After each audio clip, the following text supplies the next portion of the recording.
સુરત ચોક બજાર પોલીસે 3 વર્ષથી ફરાર લૂંટેરી દુલ્હનને મહારાષ્ટ્રના નાસિકથી ઝડપી પાડી જેલના સળિયા પાછળ ધકેલી છે। આ મહિલા લગ્ન વાંચુક યુવકોને પ્રેમજાળમાં ફસાવીને લગ્ન કર્યાના ગણતરીના દિવસોમાં જ રોકડ અને દાગીના લઈને ફરાર થઈ જતી। વર્ષ 2023માં સુરતના યુવક સાથે લગ્ન કરીને 1.80 લાખની છેતરપિંડી આશરે નાસી છૂટેલી આ ટોળકીના અન્ય 3 સાગરીતો અગાઉ પકડાઈ ચૂક્યા છે।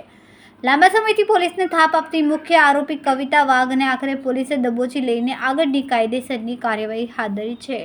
એની અંદર હકીકત એવી છે કે 3/1/2023ના દિવસે ફરિયાદી મહેશભાઈ તરસરિયા પોલીસ સ્ટેશન આવી અને ફરિયાદ આપેલી કે તેઓના લગ્ન થયેલા ન હોય તો તેઓને લગ્ન કરવા હોય તો તેમના મિત્ર વર્તુળની અંદર વાતચીત કરેલા કે મારા લગ્ન થયા નથી તો કોઈ છોકરી હોય તો અમને જણાવજો। તેમના મિત્ર વર્તુળમાંથી એક અરશદભાઈનો કોન્ટેક્ટ કરવામાં આવ્યો। અરશદભાઈને કહ્યું કે મારા લગ્ન નથી થયા તો એમને એક મોમીનભાઈ છે એમનો કોન્ટેક્ટ એમનાથી કરાવ્યો અને મોમીનભાઈએ એવું કહ્યું કે સારું એમ કે હું જોઈ અને તમને કહું છું।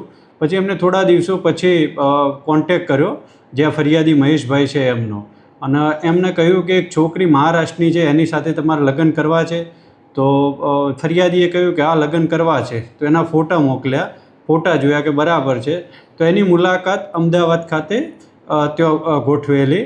ત્યાં આગળ અમદાવાદ ખાતે એ છોકરીને બતાવેલી કે આ છોકરી છે તમને ગમશે તો જે તે સમયે ફરિયાદીએ કહ્યું કે આ અમને પસંદ છે અને અમારે લગ્ન કરવા છે।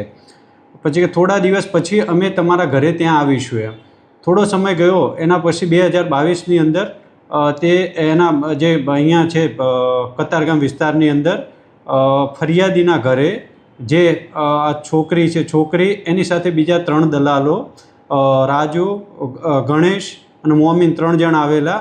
છોકરી બતાવેલી અને ખર્ચા પેટે રૂપિયા લીધેલા અને ઉઢામણાના નહીં કહી અને અલગ અલગ રીતે રૂપિયા લેલા કે જ્યારે છોકરી અનુકૂળ છે કે આ ઓકે।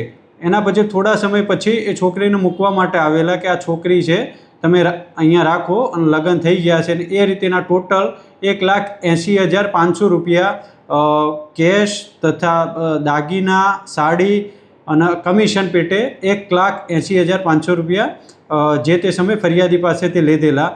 છોકરી અહીંયા એની સાથે રહેવાનું ચાલુ કર્યું। 5 દિવસ થયા એના પછી છોકરીએ એવું જણાવ્યું કે મારા માતાજી ત્યાં નાસિક છે તે બીમાર થઈ ગયા છે તેમની હાલત ખરાબ છે તો આપણે જવું પડશે।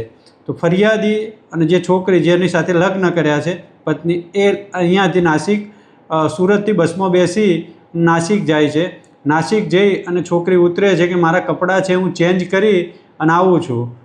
જે ફરિયાદી છે તે પોતે બસ સ્ટેશન ખાતે હાજર રહેલા। છોકરી આવેલી નથી એટલે મોમીનભાઈ જે આમનો કોન્ટેક્ટ કરવાવાળા છે એમનો સંપર્ક કર્યો તો એમને એવું કહ્યું કે તમે આવી જાઓ પાછળથી છોકરી આવશે। છોકરી આવેલી નથી। એના બાદ એમને આવી અને પોલીસ સ્ટેશન ખાતે કમ્પ્લેન નોંધાવવામાં આવેલી જેના આ કામે અગાઉ દલાલો અટક થઈ ગયેલા હતા। જે છોકરી હતી જે પત્ની બનીને આવેલી હતી તે હજી સુધી પકડાયેલ નથી। એના માટે એક ટીમ મોકલવામાં આવેલી નાસિક વર્કઆઉટ કરી અને તેને પકડી અને અટક કરવામાં આવેલી છે। 2 દિવસના રિમાન્ડ ઉપર છે।